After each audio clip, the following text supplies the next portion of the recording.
യാത്രയുടെ പുതിയ എപ്പിസോഡിലേക്ക് സ്വാഗതം. ആഗ്രയിൽ യമുന തീരത്ത് 2 താജ്മഹലുണ്ട്. ഒന്ന് ലോകാത്ഭുതങ്ങളിൽ ഒന്നായ താജ്മഹൽ, 2 ബേബി താജ്മഹൽ എന്ന് വിളിക്കുന്ന ഇറ്റ്മാദ് ഉദ് ദൗല. രണ്ടും തമ്മിൽ വെറും 7 കിലോമീറ്റർ ദൂരം മാത്രമേ വ്യത്യാസമുള്ളൂ.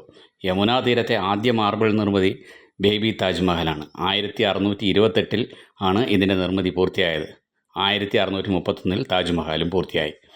മുഗൾ ചക്രവർത്തി ജഹാംഗീറിൻ്റെ ഭാര്യ നൂർജഹാൻ തൻ്റെ പിതാവിൻ്റെ ഓർമ്മയ്ക്കായി നിർമ്മിച്ചതാണ് ബേബി താജ്മഹൽ. താജ്മഹൽ പോലെ വളരെ മനോഹരമായ നിർമ്മിതിയാണ് ബേബി താജ്മഹലും. ഇവിടെ സന്ദർശനം ഫ്രീ ആണ്. രാവിലെ 8 മുതൽ 12 വരെയാണ് സന്ദർശന സമയം. ഇനി ആഗ്ര പോകുമ്പോൾ ബേബി താജ്മഹൽ കൂടി സന്ദർശിക്കൂ, ഒരിക്കലും നഷ്ടമാകില്ല. ഈ ഗേറ്റും കടന്ന് ബേബി താജ്മഹൽ വരുമ്പോഴുള്ള ആ കാഴ്ച വളരെ മനോഹരമാണ്. ജീവിതത്തിൽ ഒരിക്കലെങ്കിലും ബേബി താജ്മഹൽ സന്ദർശിക്കൂ, ഈ കാഴ്ച ആസ്വദിക്കൂ. യാത്രയുടെ അടുത്ത എപ്പിസോഡ് ഗുണ്ടിൽപേട്ടിൽ നിന്നും മസിനഗുഡി വഴി ഊട്ടി എങ്ങനെ പോകാം എന്നതിനുള്ള 3 ടിപ്സാണ്.